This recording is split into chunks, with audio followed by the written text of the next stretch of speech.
ഈ വാർത്തകൾ നിങ്ങൾക്കായി അവതരിപ്പിക്കുന്നു മൊബൈൽ അമ്പലം റോഡ് ചെറുപുഴ. പാടിയോട്ടുചാൽ ശ്രീ അയ്യപ്പ ക്ഷേത്ര കൊടിയേറ്റ മഹോത്സവം ഫെബ്രുവരി 8 മുതൽ 14 വരെ തീയതികളിൽ നടക്കുമെന്ന് ഭാരവാഹികൾ വാർത്താ സമ്മേളനത്തിൽ അറിയിച്ചു. ഫെബ്രുവരി 8 ശനിയാഴ്ച വൈകുന്നേരം 4:30 കലവറ നിറയ്ക്കൽ ഘോഷയാത്ര വൈക്കര മുണ്ടിയ പരിസരത്തു നിന്നും പുറപ്പെടും. തുടർന്ന് തന്ത്രീശ്വരനെ സ്വീകരിക്കൽ, പ്രസാദ വിതരണം, ദീപാരാധന, പ്രസാദശുദ്ധി എന്നിവ നടക്കും. 9-ാം തീയതി ഞായറാഴ്ച രാവിലെ 7-ന് മഹാധന്വന്തരി ഹോമം, രാത്രി 7-ന് കൊടിയേറ്റ്, 11-ന് ചൊവ്വാഴ്ച രാത്രി 9:30 മച്ചിയിൽ കുണ്ടന്തടം വാവൽമട ഏരിയ കാഴ്ച, 12-ന് ബുധനാഴ്ച രാത്രി ചീർക്കാട് ചന്ദ്രവേൽ കുയ്യങ്ങാനം ഏരിയ കാഴ്ച, 13-ന് പറയെടുപ്പ് മച്ചിയിൽ പഞ്ചമൂർത്തി ദേവസ്ഥാന പരിസരത്തു നിന്നും ആരംഭിക്കും. എല്ലാ ദിവസവും രാത്രിയിൽ വിവിധ കലാപരിപാടികളും ഉണ്ടായിരിക്കുമെന്നും വാർത്താ സമ്മേളനത്തിൽ ക്ഷേത്രം president Paleri Padmanabhan, secretary CM Padmanabhan master, treasurer TV Vijayan, general convener Thiruvathira Babu, സ്വാഗത സംഘം കൺവീനർ R വിശ്വനാഥൻ, ഭക്ഷണ കമ്മിറ്റി കൺവീനർ N മുരളീധരൻ, മാതൃസമിതി president Vijaya S Soman, secretary Vanaja Babu, ആഘോഷ കമ്മിറ്റി മാതൃസമിതി കൺവീനർ നയന മോഹൻ, നിർമ്മല കൃഷ്ണൻ, M പാർവതി എന്നിവർ പങ്കെടുത്തു. സ്വാമി ശരണയ്യപ്പ. പാടിയോട്ടുചാൽ ശ്രീ അയ്യപ്പ ക്ഷേത്രം കൊടിയേറ്റ മഹോത്സവം 2025 ഫെബ്രുവരി 8 മുതൽ 14 വരെ നടത്താൻ വിപുലമായ കമ്മിറ്റി രൂപീകരിച്ചിട്ടുണ്ട്. ക്ഷേത്രം തന്ത്രീശ്വരൻ ബ്രഹ്മശ്രീ ഇടവലത്ത് പുടയൂർ മനക്കൽ കുബേരൻ നമ്പൂതിരിപ്പാടും, ക്ഷേത്രം മേൽശാന്തി താഴെ നീലമന ഇല്ലത്ത് നാരായണ നമ്പൂതിരിപ്പാടിൻ്റെയും കാർമ്മികത്വത്തിൽ ഈ 7 ദിവസ ഉത്സവവും നടത്തിപ്പിന് ചെയ്യുന്നുണ്ട്. അതേപോലെ ഉത്സവം വളരെ ഭംഗിയാക്കാൻ വേണ്ടിയിട്ട് 101 അംഗ കമ്മിറ്റി രൂപീകരിച്ചിട്ടുണ്ട്. ആ കമ്മിറ്റിയുടെ നിയന്ത്രണം ഓരോരാൾക്കും പ്രത്യേകമായിട്ട് ഫണ്ട് രൂപീകരിക്കൽ, അതുപോലെ ഭക്ഷണത്തിൻ്റെ പിന്നെ സ്റ്റേജ് പ്രോഗ്രാമിന്, കലവറ നടക്കൽ, എല്ലാത്തിനെത്തും പ്രത്യേകം കമ്മിറ്റി രൂപീകരിച്ചിട്ടുണ്ട്. അതുകൊണ്ട് ബാക്കി എല്ലാവരും ഉത്സവത്തിന് സജീവ സാന്നിധ്യം ഉണ്ടാവണം.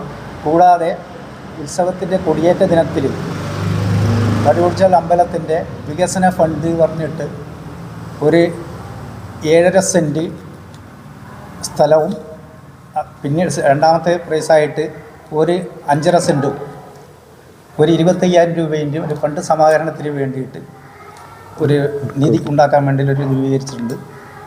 അത് അന്നത്തെ ദിവസം, കൊടിയേറ്റ ദിവസം ഉദ്ഘാടനം ചെയ്യപ്പെടുന്നതാണ് തന്ത്രീശ്വരൻ്റെ മേൽനോട്ടത്തിൽ. ഫെബ്രുവരി 8-ാം തീയതി വൈകുന്നേരം 4 മണിക്ക് വയക്കര മുണ്ടിയയിൽ നിന്നും കലവറ നിറക്കൽ ഘോഷയാത്രയോടുകൂടിയാണ് സമാരംഭം കുറിക്കുന്നത്. ഘോഷയാത്ര ക്ഷേത്രത്തിലെത്തിക്കഴിഞ്ഞാൽ തന്ത്രീശ്വരനെ സ്വീകരിക്കൽ ചടങ്ങുണ്ടാവും. തുടർന്ന് പിന്നെ പ്രസാദ വിതരണം, അതിനുശേഷം കുട്ടികളുടെ കലാപരിപാടികൾ, അങ്ങനെയാണ് അന്നത്തെ ചടങ്ങ്. പിറ്റേ ദിവസം 9-ാം തീയതിയാണ് കൊടിയേറ്റം നടക്കുന്നത്. അപ്പോൾ പിന്നെ ഇത് വേണ്ടുന്ന നേരത്തെ പ്രസിഡന്റ് സൂചിപ്പിച്ചതുപോലെ ജനറൽ കൺവീനറായിട്ട് തിരുവാതിര ബാബു ആണ്. അദ്ദേഹം ഇവിടെയുണ്ട്, അദ്ദേഹം സംസാരിക്കും.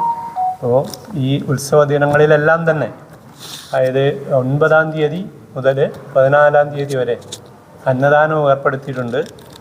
2 കാഴ്ച, ഒന്ന് ചീർക്കാട്ട് നിന്നും മറ്റൊന്ന് മച്ചിയിൽ നിന്നും, മച്ചി ഏരിയയിൽ നിന്നും ചീർക്കാട്ട് നിന്നുമാണ് വരുന്നത്. അപ്പോൾ 2 ഗാനമേളയുണ്ട്. അങ്ങനെയാണ് കലാപരിപാടി ചിട്ടപ്പെടുത്തിയിട്ടുള്ളത്. ഉത്സവം ഫെബ്രുവരി 8 തൊട്ട് 14 വരെയാണ്. അതിൽ എല്ലാ സജ്ജീകരണങ്ങളും പിന്നെ റെഡി ആയിരിക്കുകയാണ്. അതിന് കുറച്ച് കാര്യങ്ങൾ ബാക്കിയുണ്ട്, അതൊക്കെ ചെയ്തുകൊണ്ട് വരികയാണ്. അതുപോലെ ഈ 8 തൊട്ട് 14 വരെ ഉത്സവം വളരെ ഭംഗിയായി നടത്താൻ വേണ്ടി എല്ലാ ആൾക്കാരും, എല്ലാ ജനങ്ങളും വളരെ സജീവമായിട്ട് നമ്മളോട് ഉണ്ടാവണം. അത് ഉണ്ടെങ്കിലേ ഇത് മുന്നോട്ട് കൊണ്ടുപോകാൻ പറ്റുള്ളൂ. നമ്മൾ മാത്രം വിചാരിച്ച് നടക്കില്ലല്ലോ. അപ്പോൾ എല്ലാ ആൾക്കാരും നമ്മളോട് സഹകരിക്കണം. നല്ല രീതിയിൽ ഈ ഉത്സവം വളരെ ഭംഗിയായി നടത്താൻ വേണ്ടി എല്ലാ സഹകരണങ്ങളും ഉണ്ടാവണം. അപ്പോൾ വയക്കര മുണ്ടിയിൽ നിന്നും 8-ാം തീയതി വൈകുന്നേരം 5 മണിയോടുകൂടി നമ്മുടെ കലവറ നിറക്കൽ ഘോഷയാത്ര കൂടിയാണ് ഉത്സവം ആരംഭിക്കുന്നത്. ഉത്സവ സംബന്ധമായിട്ട് ഏകദേശം എല്ലാ വർക്കുകളും നമ്മൾ പൂർത്തീകരിക്കുകയാണ്. നമ്മളെല്ലാം ഉത്സവത്തിൻ്റെ നടത്തിപ്പിനായി വളരെ തയ്യാറെടുത്തിരിക്കുകയാണ്. അപ്പോൾ ബാക്കി ഉള്ളിലത്തെ വർക്കുകളും മറ്റു കാര്യങ്ങളൊക്കെ ഭംഗിയായി നടന്നു.